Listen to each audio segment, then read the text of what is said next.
So today I'm going to talk about building habits by helping your future self. This title came to me last evening. It took a while. I just couldn't figure it out, but then it came to my head and it sounded good in my head. This topic for me, this year, I want to achieve a lot of things. I want to learn Portuguese, maybe study something, get a new job. There's a lot of things I want to accomplish.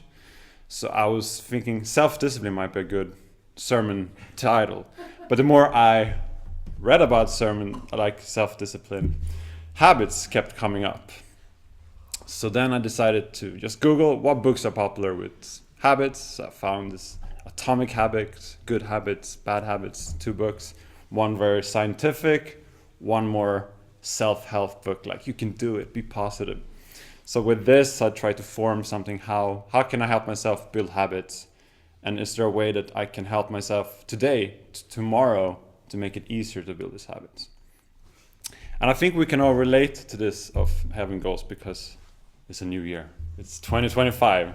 How many people here has some kind of New Year's resolution they want to achieve? So it's a thing. It's like a new year. It's a good start, and we want to do it. But many times we fail with this goal. It doesn't work out. I had one time I wanted to not eat chips for a whole year. I wanted to try it out. But it's a bad day to start the 1st of January, especially before, because it was a God's Day celebration. And we all know it's chips of every different kind. So I failed right away. And I ate more than I ever had. But after that, I actually succeeded. I started the next day. So it didn't count. It didn't count. But then, so we have this good tool of goals in our lives. But sometimes that doesn't seem enough. We set the goal, but still it doesn't work. So why do we have this struggle? So if you look at the divine principle, you can see I didn't really read the whole book. This is the first sentence. But everyone is struggling to attain happiness and avoid misfortune. So I think it's a good summary of the struggle we have when building habits. And True Father says that God cannot experience joy without us. Through our joy, God receives his joy. The joy of man is the joy of God. The joy of God is the joy of man. So it's like this relationship. If we're happy, God is happy. If he's happy, we're happy. So we have this natural drive to be happy. We want to be happy. That's one of our motivations in life. So we can't settle being unhappy. But there are some things that make us have a more long-lasting joy. But still, it's difficult. And it is described in this way that originally God's love was always to enter the mind and body of the human being, bringing about a state without any conflict, contradiction, or struggle. However, the human being was separated from God and re-established a self-centered relationship of false love, thereby bringing about struggle and contradiction between mind and body. So we have this contradiction of the mind and body. The mind, the better part of ourselves, wants to concern beyond the self, maybe help others, live for the sake of others. But the body is more concerned about the self. Give me that ice cream right now, or whatever it is. It's about selfish desires. And we think with that we can be happy. If I get everything I want, if I can just get the promotion, everything, I can be happy, I'll be fine. But we feel unfulfilled. Our other mind, spiritual mind, feels this is not the right way. So it's this struggle of short-term happiness where we can get it now, or long-term happiness where we have to fight for it and work hard in order to get it. And I think that's where habits come as a really good tool. So what is habits? What is this master plan God created with habits? So when I read this book, there's 3 points that come up what a talent is based upon. So they say 3 things: context, repetition, and reward. Context is quite a broad term, but it's something that triggers out in day-to-day life, a cue of some sort that says like, oh, there's something here that could lead up to a reward. And then we respond by doing it, we get a reward and we feel good. And then we want to repeat this because we know that in this context, we can get a reward. And we repeat it, and eventually it becomes a habit. Just example, I put it in, I'm not sure it's the best, but let's say you're walking by a lake, you see someone fishing in a boat, and I say, I want to fish like him. So your response is fishing, you take up your rod, you go out, and the reward is that you feel good about being out in the lake with the calmness of the lake, and you even got a fish. And if you keep on doing this, you'll become a fisherman. So let's dig into more, what does it mean with context? So in essence, it means a cue that trigger your brain to initiate an action. Notice the potential for reward. It could be a food truck with pizza. You're like, ooh, if I buy a pizza, I'm gonna have a good time. Or it could be going to the gym. You see other people work out. That could be your cue for, okay, I'm gonna work out too. I wanna feel good about my body. It could be see that the North Sport train is coming in 1 minute. If I catch that train, I will save 5 minutes. It could be a cue for a run, or a machine with snacks, or this bowl of snacks where, you know, if you take it, you get instant reward and you just want to keep going because you just get this, or a big sale.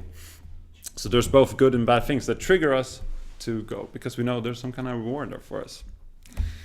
And what we come to realize that there's a lot of the power of the environment. It actually makes a big difference. It can actually affect us. I'm going to say this a lot, so bear with me. I'm going to start a lot of sentences with according to a study, because the book had a lot of study. So it would almost be a drinking game.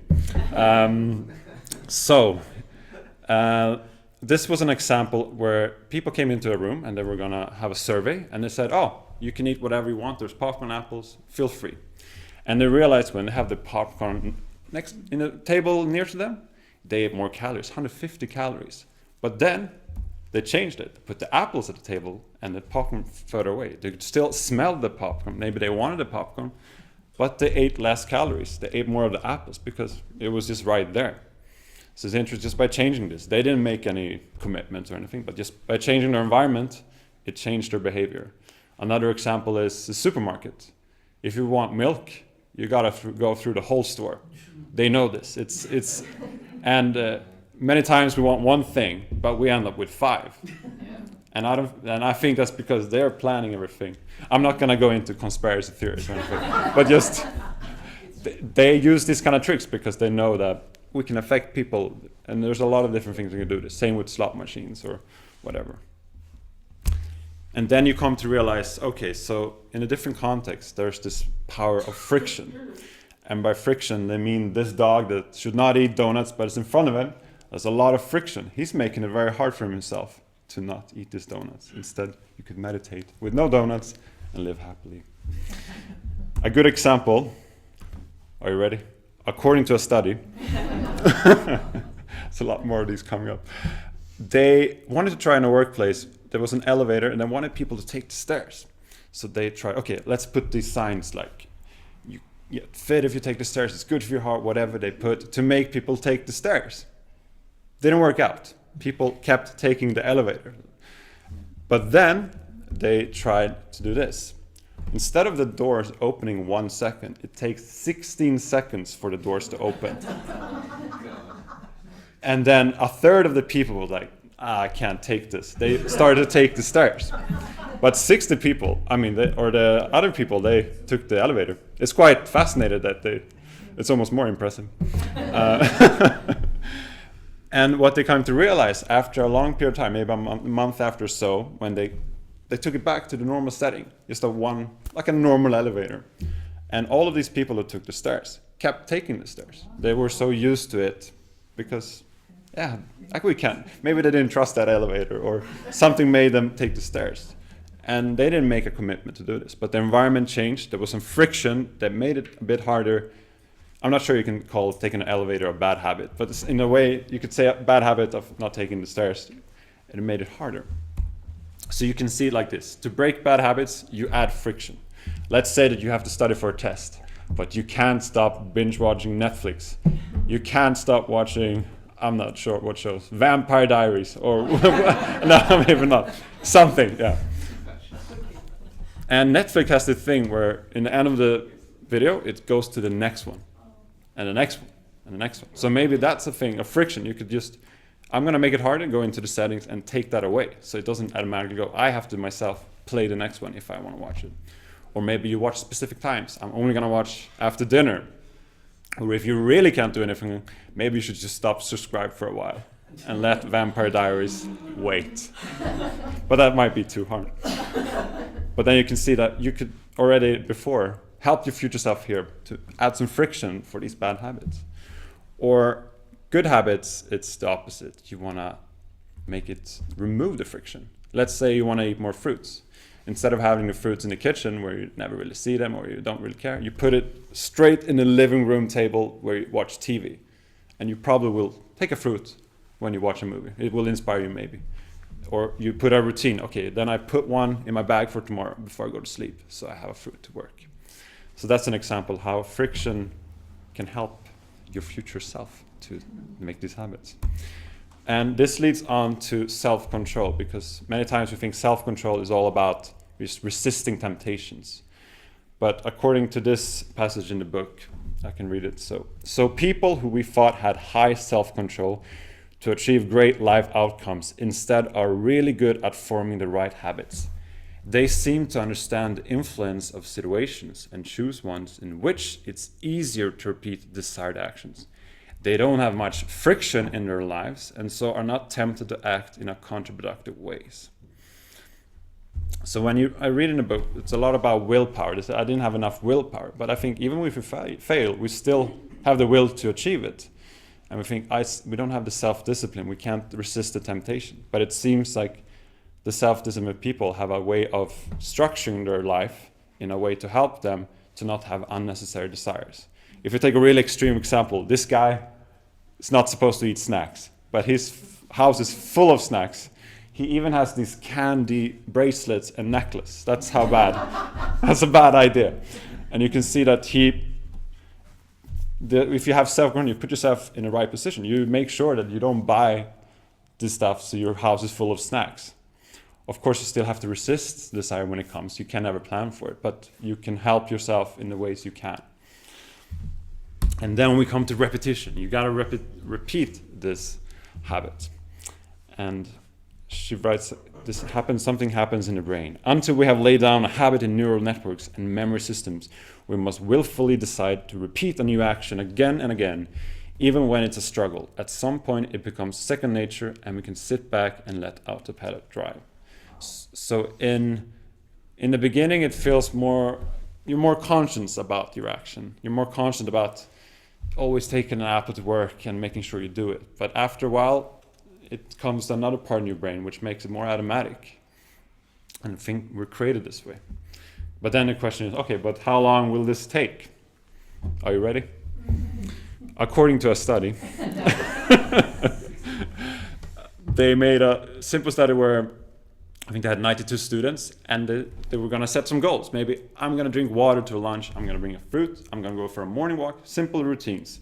And then they report every day from a scale from 1 to 40, how automatic did it feel? Did you have to make effort? And in the beginning, it was quite rough. There's I really had to make effort and was quite conscious about it. But the more time went, suddenly they broke through and said now it feels more automatic.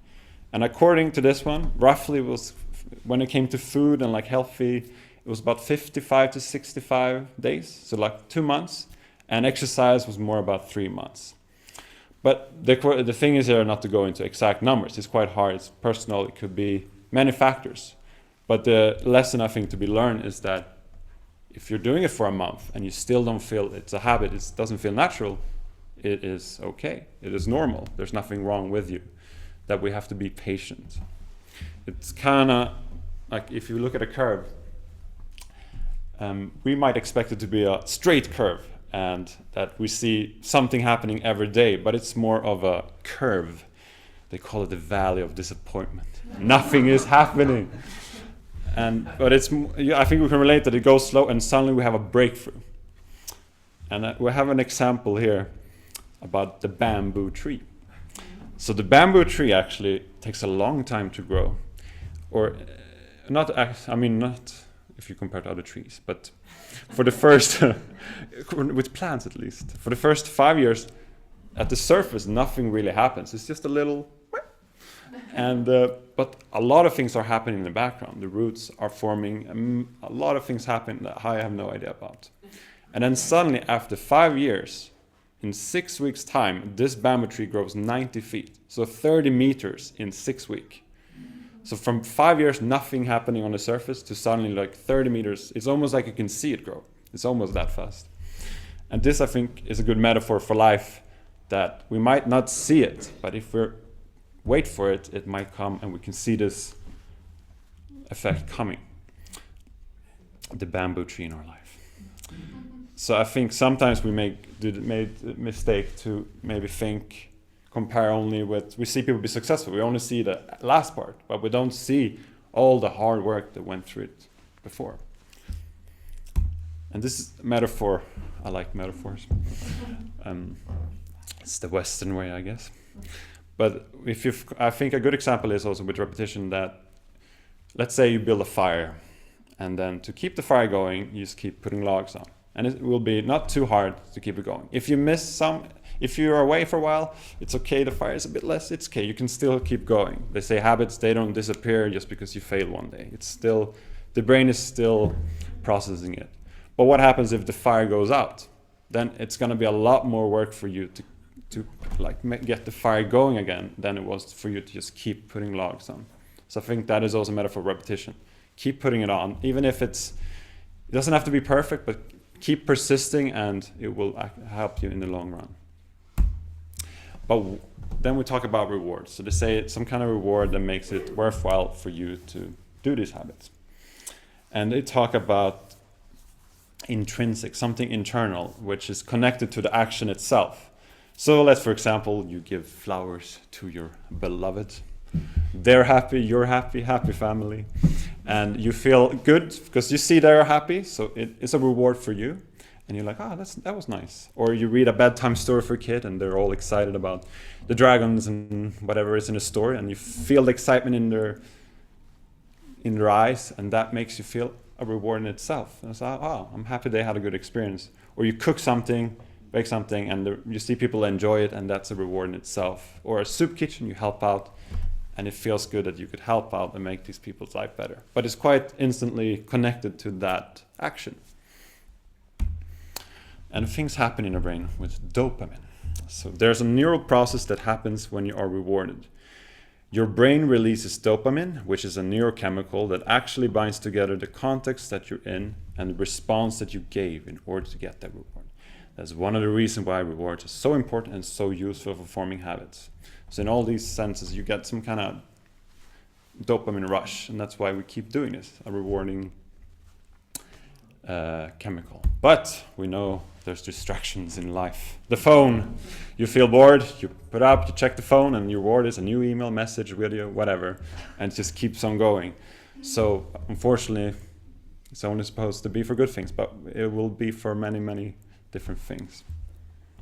And rewards come in different fashions. We talk more about the first one, that it's kind of rewarding in itself, the activity. You go for a run and you feel good about going for a run. It's like, get fresh air. It was a rewarding experience. And you have more external things that reward. Maybe you say, if I go for a run every day for a month, I will give myself $100 to celebrate. But usually this tends not to work so well. I've tried this, it never really works for me because it's not connected to now. It's not helping, it's not rewarding me in the action I'm doing now. And it seems to be that the reward has to be connected to what I'm doing right now. I need to feel some reward. Otherwise, why should my body do it?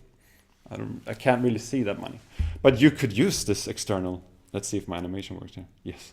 Maybe you could get them headphones as a reward when they're running, and they could listen to an ebook with Twilight. What a couple, eh? Both listening to Twilight together. What a dream. So that's a way you could say, reward yourself. Like, I'm going for a run and I'm going to listen to my favorite book at the same time. So that's a way you could use it in the now. Are you ready for another one? According to a study, they went to a gym, and many people in gym, they went the same amount of times, and they asked different people. So they asked the people, do you enjoy going to the gym? And they said, yeah, I like it. I like exercising, it's fun, and it makes me feel good. And then they had other people that are like, I'm more here because of guilt, or someone told me to be here. And they realized that these two people had gone to the gym the same amount of time, but the positive one that felt like really good about going to the gym, they had built a habit of going. It was very automatic. But the other person, it was not automatic. It was still a struggle for them. And that's what they say, reward, it has to be rewarding for you. Otherwise, the habit will not form. There's nothing there for you. You can't force it. So what is a habit? It's a bit advanced here language, but in essence, a mental association between a context cue, something that triggers you, and a response, some action you do because of that develops as we repeat an action in that context for a reward. So we connect that context, that cue for action, and repeat. So that's the habit. So, building habits by helping your future self. What did I mean with this by helping your future self? We could see that the context can affect you a lot. And there's different frictions you can do. We saw with good ideas, good habits, you can remove the unnecessary friction and make it easier for yourself to achieve it. A bad habit, make it harder. Maybe it could be you go to work and there's a bakery on the way and you always end up going to that bakery. Why not take a different route and to avoid that bakery? There's the things that we can do to make bad habits a bit harder to succeed. And make it attractive, make it personal, that this is something I want to do. Don't try to be healthy for someone else, but try to find some motivation. I want to be healthy to help others. It's for me, it's more personal and it will have more effect. And also understand that the influences of external things can actually affect you a lot. And it has more power than we think. And help your future self by building a good system. Let's say that your goal is, you want to be healthy, but your goal is to lose 10 kilos. But when you lose your 10 kilos, what happens then? Then usually people fall back. They have no real system to fall back to. So you can build a system of eat broccoli every day or whatever it is, eat salad. You make a clear system that you can follow so that when you reach your goal, you can just keep going because it's a habit. It's a new way you can take on a life. So that was the help of future self, not just being years ahead, but tomorrow you can help your future self to make these good habits. Of course, you need motivation, you need discipline and all these kind of things, but there are things that we can affect, it seems. And I want to end with a quote, because in the end we strive to be better people, mature. So I thought this one was suiting for that purpose. We create unity when we strive over and over again with our mind and body to live for the sake of others. Centered on God's love, unity comes when the body serves the mind as much as the mind serves the body. So with that, I want to thank you for today's service.